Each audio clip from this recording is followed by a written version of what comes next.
வணக்கம். பரபரப்பு மீடியா செய்திகளுக்காக நான் நிரோஷன். முன்னாள் ரஷ்ய ஜனாதிபதி டிமிட்ரி மெட்வெடேவின் சமீபகால கூற்றுக்களுக்கு பதிலடி கொடுக்கும் விதமாக பொருத்தமான பிராந்தியங்களில் 2 அணு ஆயுத நீர்மூழ்கி கப்பல்களை நிலைநிறுத்துவதாக ஜனாதிபதி ட்ரம்ப் கூறினார். உக்ரைனில் போரை முடிவுக்கு கொண்டுவர அமெரிக்கா ரஷ்யா மீது ஒரு பக்கமாக அழுத்தம் கொடுக்கும் போது மாஸ்கோவுடனான அமெரிக்காவின் பதட்டங்கள் அதிகரித்து வருகின்றன. உக்ரைனுடன் ஒரு போர் நிறுத்த ஒப்பந்தத்தை செய்யாவிட்டால் ரஷ்யா மீது புதிய தடைகள் விதிக்கப்படும் என்று கூறிய ட்ரம்ப், ரஷ்ய எண்ணெய் வாங்கும் நாடுகள் மீது அமெரிக்கா 2ஆம் நிலை தடைகளை விதிக்கும் என்றும் எச்சரித்திருந்தார். அதற்கு பதிலடி கொடுக்கும் விதத்தில் ரஷ்யாவின் முன்னாள் ஜனாதிபதி டிமிட்ரி மெட்வெடேவ் வெளியிட்ட பதிவு ஒன்றில் ரஷ்யா மீதான புதிய தடைகள் குறித்து ட்ரம்பின் அச்சுறுத்தல் ரஷ்யாவுடனான அமெரிக்காவின் போரை நோக்கிய ஒரு நகர்வு என்று குறிப்பிட்டிருந்தார். அதை இப்போது ட்ரம்ப் தனது சமூக ஊடக பதிவில் விமர்சித்துள்ளார். அந்த பதிவில் ட்ரம்ப், தற்போது ரஷ்ய கூட்டமைப்பின் பாதுகாப்பு கவுன்சில் துணைத் தலைவராக இருக்கும் ரஷ்யாவின் முன்னாள் ஜனாதிபதி டிமிட்ரி மெட்வெடேவின் மிகவும் ஆத்திரமூட்டும் கூற்றுக்களின் அடிப்படையில் 2 அணு ஆயுத நீர்மூழ்கி கப்பல்களை பொருத்தமான பிராந்தியங்களை நிலைநிறுத்த உத்தரவிட்டுள்ளேன். மெட்வெடேவின் முட்டாள்தனமான மற்றும் எரிச்சலூட்டும் கூற்றுக்கள் வெறும் கூற்றாக இல்லாமல் அதைவிட அதிகமாக இருந்தாலும் இருக்கலாம் என்பதால் எதற்கும் தயாராக இருக்கட்டுமே என்று 2 அணு நீர்மூழ்கி கப்பல்களை அனுப்பி வைத்துள்ளேன் என்று ட்ரம்ப் ட்ரூத் சோஷியலில் எழுதினார். வார்த்தைகள் மிக முக்கியமானவை. அத்துடன் தவறான வார்த்தைகள் பெரும்பாலும் எதிர்பாராத விளைவுகளுக்கு வழிவகுக்கலாம். இது அந்த நிகழ்வுகளில் ஒன்றாக இருக்காது என்று நம்புகிறேன் என்று ட்ரம்ப் மேலும் குறிப்பிட்டார். அமெரிக்கா தனது அணுசக்தி தடுப்பு நடவடிக்கையின் ஒரு பகுதியாக அணு ஆயுத வெடிப்பு முனை கொண்டு பாலிஸ்டிக் ஏவுகணைகளை சுமந்து செல்லும் தந்திரோபாய நீர்மூழ்கி கப்பல்களை கடலில் வைத்திருப்பதை வழக்கமாக கொண்டுள்ளது. அதனால் அவற்றை தேவையான இடத்திற்கு நகர்த்துவதென்றால் அதை செய்வது எளிது. 2 அணு ஆயுத நீர்மூழ்கி கப்பல்களை பொருத்தமான பிராந்தியங்களில் நிலைநிறுத்த உத்தரவிட்டுள்ளேன் என்று குறிப்பிட்ட ட்ரம்ப், அந்த பொருத்தமான பிராந்தியங்கள் எவை என்பதை குறிப்பிடவில்லை. ஆனால் அது பெரும்பாலும் ரஷ்யாவின் ஏதோ எல்லைக்கு அருகிலுள்ள கடல் பகுதி என்று எடுத்துக் கொள்ளலாம். அமெரிக்கா இந்த நீர்மூழ்கி கப்பல்களை தற்போது இருப்பதை விட மேலதிகமாக 2 கப்பல்களை விட கடலில் செலுத்தும் என்று ட்ரம்ப் கூறினாரா என்பதும் தெளிவாக தெரியவில்லை. மற்றொரு சாத்தியக்கூறு என்னவென்றால், மோதல் ஏற்பட்டால் ரஷ்யா தந்திரோபாய நீர்மூழ்கி கப்பல்களுக்கு எதிராக பயன்படுத்தக்கூடிய விதத்தில் ரஷ்யாவுக்கு அருகில் நகர்த்தப்படக்கூடிய நீர்மூழ்கி கப்பல்களை ட்ரம்ப் குறிப்பிடுகிறாரா என்பதும் தெரியவில்லை.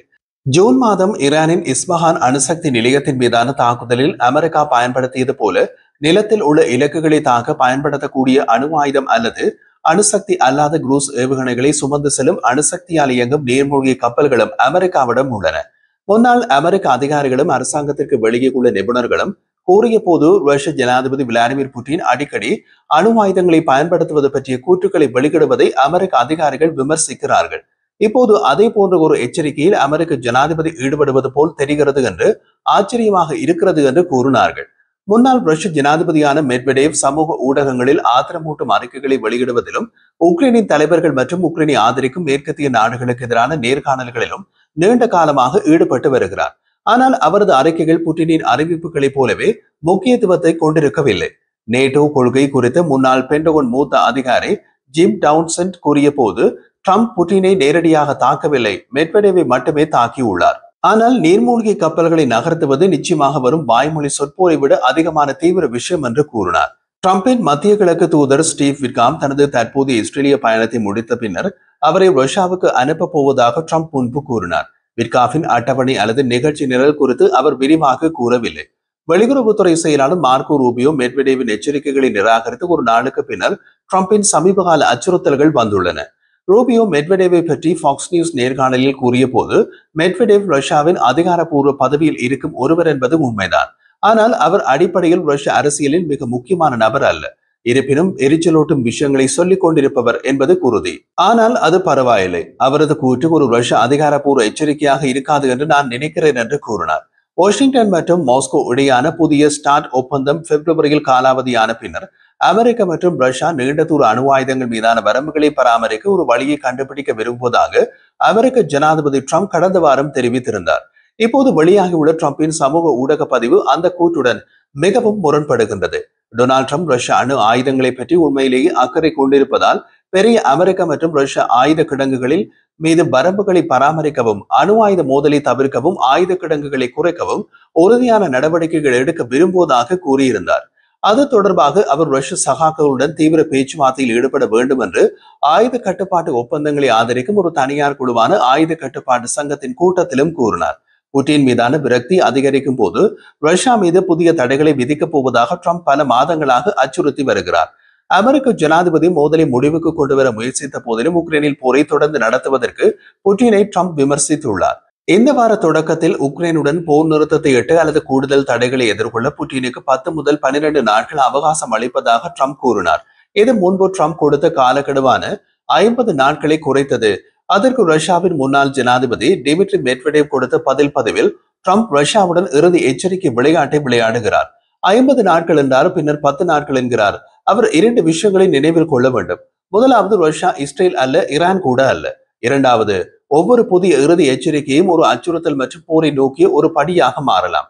அந்த போர் ரஷ்யாவுக்கும் உக்ரைனுக்கும் இடையில் அல்ல, ஆனால் ட்ரம்பின் சொந்த நாட்டுக்கான போராக மாறலாம் என்று மெட்வெடேவ் எக்ஸில் வெளியிட்ட பதிவில் எழுதினார். அதற்கு ஜனாதிபதி ட்ரம்ப் பதிலளித்த போது மெட்வெடேவை ரஷ்யாவின் தோல்வியுற்ற முன்னாள் ஜனாதிபதி என்று குறிப்பிட்டார். அவரது வார்த்தைகளை கவனிக்குமாறு எச்சரித்தார். மேலும் அவர் மிகவும் ஆபத்தான பிரதேசத்திற்குள் நுழைகிறார் என்றும் கூறினார். அதன் பின் ட்ரம்ப் செய்தியாளர்களிடம் கூறிய போது, ரஷ்யா மீதான தடைகளுடன் முன்னேற திட்டமிட்டுள்ளேன், ஆனால் அது புட்டினை தடுக்கும் என்று நான் நினைக்கவில்லை என்றார். பொருளாதார தடைகள் புட்டினை தொந்தரவு செய்கின்றனவா என்பது எனக்கு தெரியாது என்றும் ட்ரம்ப் கூறினார். ரஷ்ய எல்லைக்கு அணுசக்தி நீர்மூழ்கி கப்பல்களை நகர்த்தப் போவதாக ட்ரம்ப் கூற, ரஷ்யாவின் புதிய ஹைப்பர்சோனிக் ஏவுகணையை 3 நேட்டோ நாடுகளுடன் எல்லையை பகிர்ந்து கொள்ளும் பெலருஸுக்கு நகர்த்தப் போவதாக புட்டின் அறிவித்துள்ளார். இப்படியாக இவர்கள் ஆயுதங்களை வைத்துக் கொண்டு வாயால் போர் புரிகிறார்கள். நேற்று வெள்ளிக்கிழமை ரஷ்யா தனது புதிய ஹைப்பர்சோனிக் ஏவுகணைகளின் உற்பத்தியை தொடங்கியுள்ளதாகவும், இந்த ஆண்டு இறுதியில் அவற்றை ரஷ்யாவின் நட்பு நாடான பெலரூஸில் நிலைநிறுத்துவதற்கான திட்டங்களை மீண்டும் உறுதிப்படுத்தியதாகவும் ஜனாதிபதி விளாடிமிர் புட்டின் தெரிவித்தார்.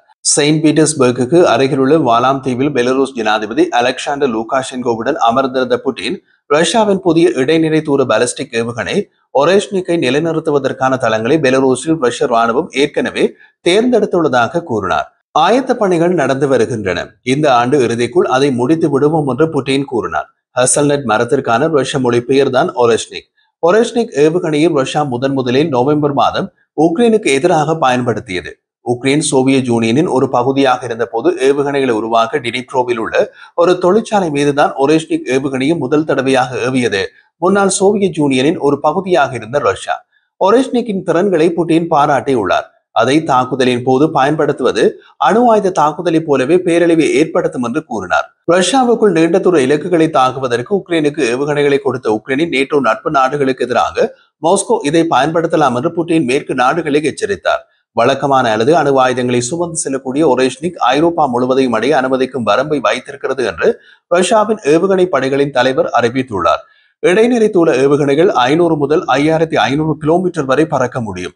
2019ஆம் ஆண்டு வாஷிங்டனும் மாஸ்கோவும் கைவிட்ட சோவியத் கால ஒப்பந்தத்தின் கீழ் இத்தகைய ஆயுதங்கள் தடை செய்யப்பட்டன.